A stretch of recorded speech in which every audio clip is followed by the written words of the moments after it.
After more than a decade designing gardens for clients on every budget imaginable, I've learned something that surprises almost everyone. The yards that look the most expensive are almost never the ones where the most money got spent. I've walked into $200,000 backyard renovations that still feel flat and forgettable. And I've walked into a rental property's tiny front bed where the tenant spent maybe $60 total and it stopped me on the sidewalk. Expensive and high-end are not the same word. One is about the size of your budget. The other is about how well you understand what your eye is actually responding to. Here's the expensive mistake most people make instead. They assume high-end means big, a bigger patio, a pricier stone, a more elaborate water feature. So they save for years, or they overspend on a credit card, chasing a look that a $50 fix could have gotten them in an afternoon. I've seen homeowners spend 4 figures on landscaping that looked worse than what their neighbor did with a bag of mulch and some intention. And the very last feature on this list, the one at number 1, is something almost nobody thinks to budget for, costs less than a nice dinner out, and single-handedly does more to make a yard look designed, rather than just decorated, than anything else I'm about to show you. You will want to write this one down. Before we get into it, if this is your first time here, hit subscribe, because I put out a new budget garden fix like this every week, and you don't want to miss the ones that actually move the needle. If this list ends up saving you money, do me a favor and hit like, and share it with anyone who's been eyeing a landscaping upgrade they think they can't afford, because most of what's coming up, they absolutely can. Let's get into the list. 11. Faux topiary spheres. Real boxwood balls, clipped into perfect spheres, are one of the oldest tricks in formal garden design, and one of the most expensive to maintain.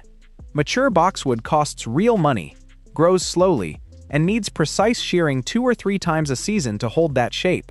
Here's the workaround almost nobody talks about. Artificial boxwood topiary spheres, the kind sold for well under $20 each at most garden centers, are now made with UV-stabilized synthetic foliage that's nearly impossible to identify as fake from more than a few feet away. Flank a doorway with 2 of them in simple matching planters, and you've borrowed the entire visual language of a formal, professionally maintained entrance. No clipping schedule required. The psychology here is worth understanding because it explains almost every item on this list. Your brain reads symmetry and precision as expensive, long before it processes what the object actually is.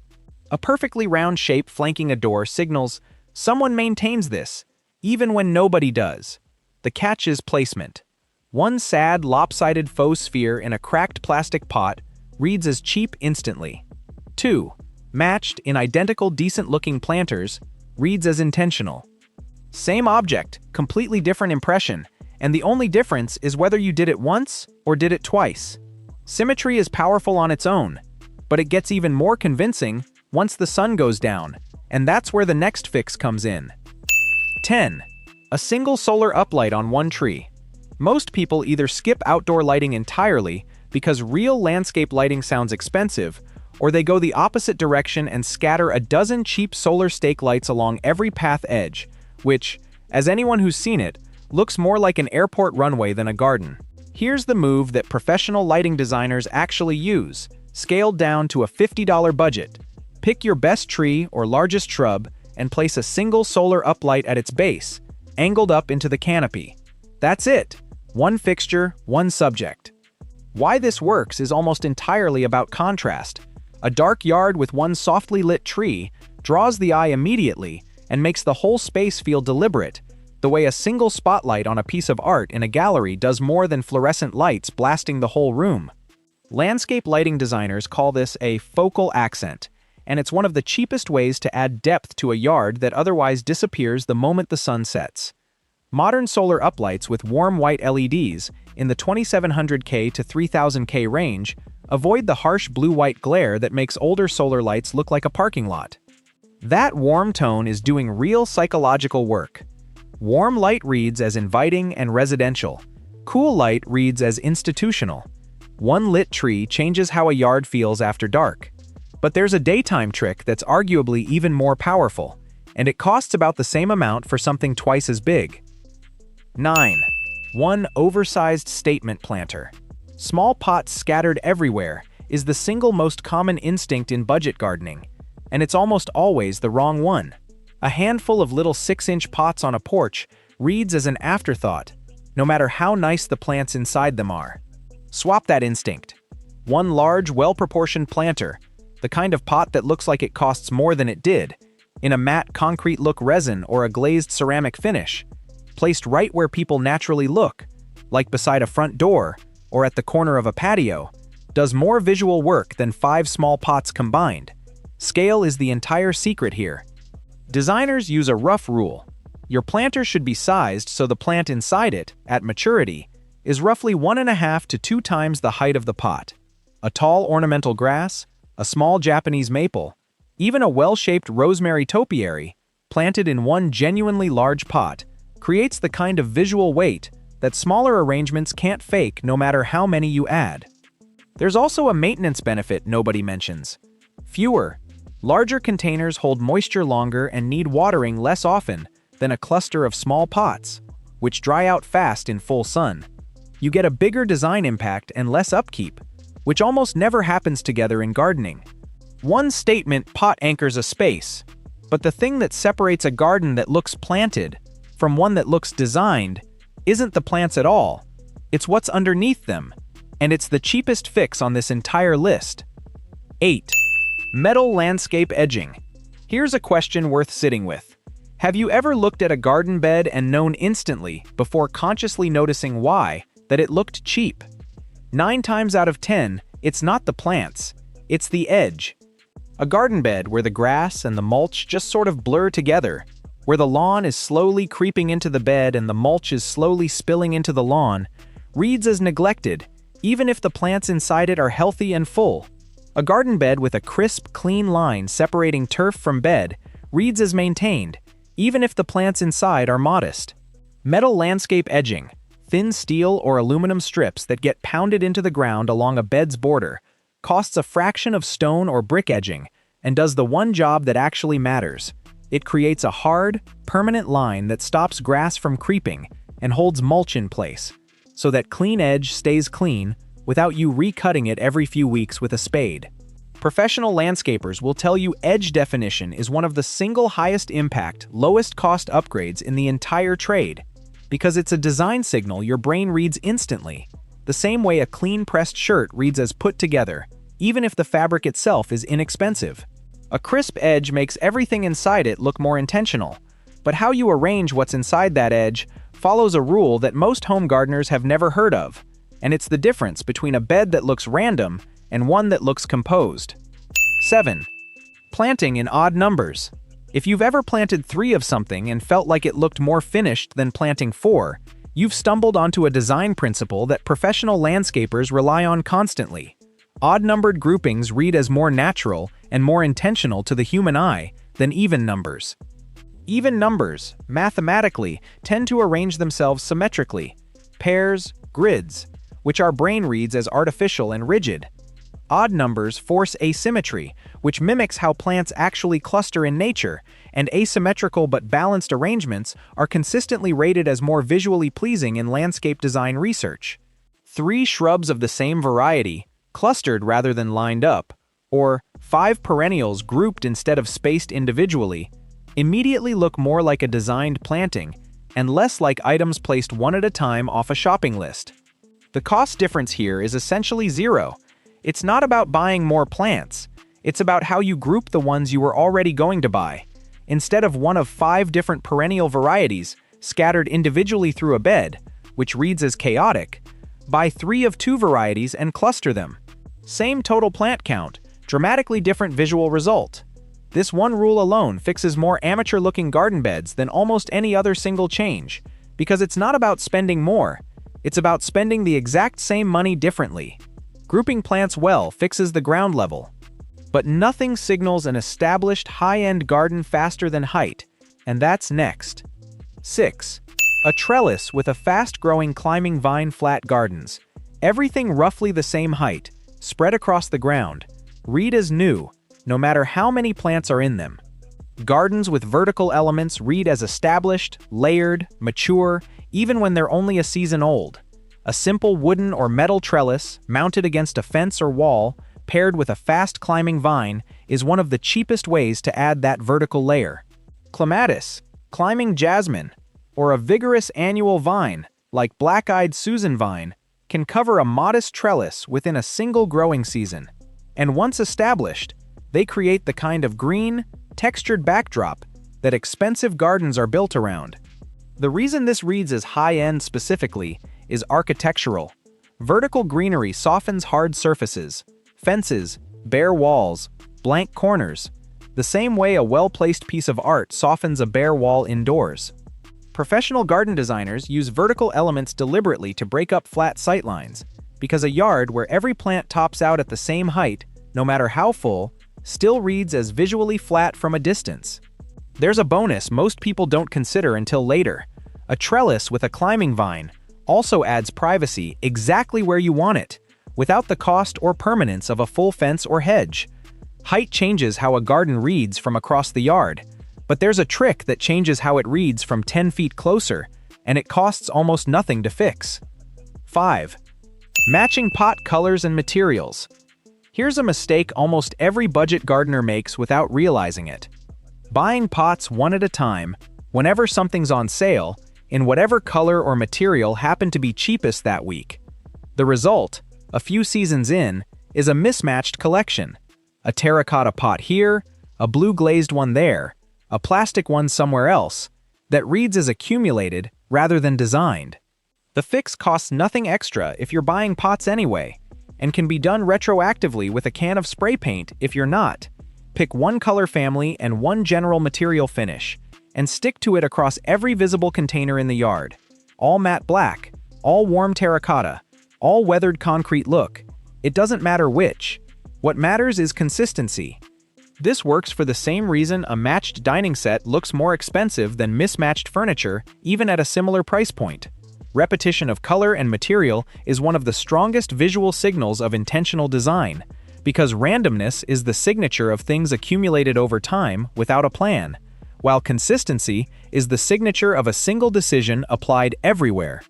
Spray painting terracotta or cheap plastic pots in a matte finish, flat black is nearly foolproof, is one of the highest return on effort fixes in this entire list, because it takes container gardening you already own and makes it look purchased as a set. Color consistency ties a yard together at a glance. But there's one material choice underneath all of it that does more heavy lifting for expensive garden energy than any single plant you could buy. 4. Fresh, dark mulch.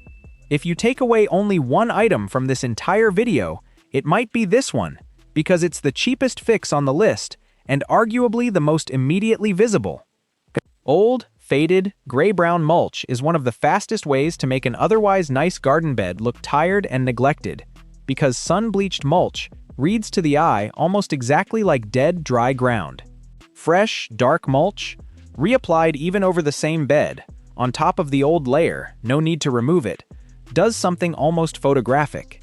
It darkens the negative space around every plant, which makes the green foliage above it read as significantly more vibrant and saturated by contrast, the same way a dark museum mat makes a painting's colors pop. A few bags of shredded hardwood or dark-dyed mulch, spread 2 to 3 inches deep, costs well under $50 for a typical bed and takes under an hour. Landscape professionals will privately tell you it's the single fastest, cheapest way to make an entire property look freshly serviced, which is exactly why high-end commercial properties refresh their mulch multiple times a year, regardless of whether the plants underneath actually need it. There's a functional bonus too. Fresh mulch suppresses weeds and holds soil moisture, so this is one of the rare instant curb appeal fixes that also does real horticultural work instead of just looking good for a season. Fresh mulch resets how the ground looks. But there's one more ground-level fix, and it's the one detail that, when it's missing, makes people subconsciously distrust everything else in the yard. 3. A perfectly edged lawn line. Not a new lawn, not new sod, just the edge, the precise line where lawn meets bed, walkway, or driveway, cut clean and sharp rather than left to grow ragged and blur into whatever's next to it. This is, without exaggeration, the most underrated $50 fix in all of residential landscaping.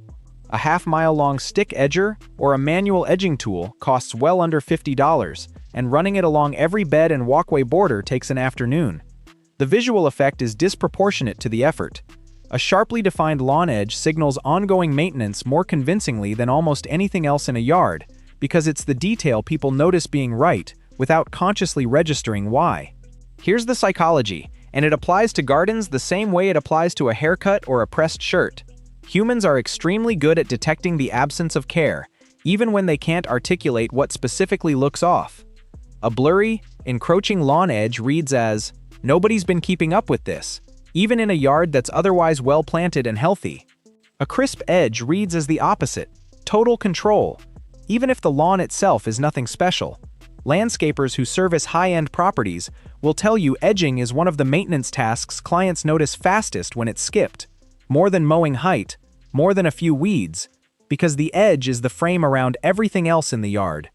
A sharp edge is the frame, but the single feature that fills that frame, the one thing that, more than any other item on this list, makes an entire yard feel established, rather than just decorated, is what we've been building toward the whole video. 1. A single well-placed specimen plant. Here's the truth. Almost nobody tells beginner gardeners. High-end landscapes are rarely defined by how many plants they have. They're defined by having one plant that clearly matters more than the rest. A specimen, around which everything else is arranged. Walk through any professionally designed garden and you'll notice it almost immediately, once you know to look for it. One tree, one large shrub, one dramatic perennial, positioned somewhere the eye naturally lands. The center of a front bed, the corner where a path bends, the spot visible from the kitchen window, while everything else in the space plays a supporting role around it. That single plant gives the whole yard a sense of hierarchy. And hierarchy is what separates collection of plants from designed landscape. For $50 or less, you can buy a genuinely striking specimen, a Japanese maple in a 1-gallon or 3-gallon size, a dramatic ornamental grass like a mature-sized fountain grass, a striking hydrangea variety, or a small flowering tree depending on your climate zone. It won't be full-grown on day one, and that's actually part of what makes this the most valuable item on the list, not the least. Because here's what nobody mentions about the cheap statement pieces earlier in this video. They look good the day you install them, and roughly the same 5 years later. A specimen plant does the opposite. It gets more impressive every single season. That $30 Japanese maple sapling becomes, in 5 to 10 years, a mature, sculptural, genuinely valuable landscape asset. The kind of established specimen that would cost hundreds or thousands of dollars to buy at that mature size from a nursery. You're not just buying a plant, you're buying 5 years of free growth, compounding. Place it where it earns its position, somewhere it's visible from the street or from your main outdoor sitting area, somewhere nothing else visually competes with it, and give the space around it room to stay simple. A specimen plant surrounded by clutter loses its power. A specimen plant given breathing room, with a clean mulched bed and a crisp edge around it, looks like it belongs in a magazine, for less than the cost of a nice dinner out. Every fix on this list before this one is about presentation. This is the only one that's also an investment. The only $50 item on this entire list that will be worth noticeably more and look noticeably better every single year you own it. If there's one idea to take from everything on this list, it's this. An expensive-looking garden isn't the result of an expensive budget. It's the result of a handful of small, deliberate choices, clean edges, matched materials, deliberate groupings, and one thing that matters more than the rest, applied consistently, instead of a lot of money spread thin across a lot of decisions made in a hurry. High-end isn't a price tag. It's a level of intention, and intention is available at any budget. Pick 2 or 3 of these you don't already have, and start this weekend. You genuinely don't need all 11 to change how your yard feels from the street. If this video helped you see your yard differently, hit like so more people find it before they overspend on the wrong things. Share it with anyone who's been putting off their garden because they think it's out of budget. And subscribe so you don't miss the next one. Because next week, I'm breaking down the landscaping upgrades people spend real money on that barely move the needle at all. Go check that one out next.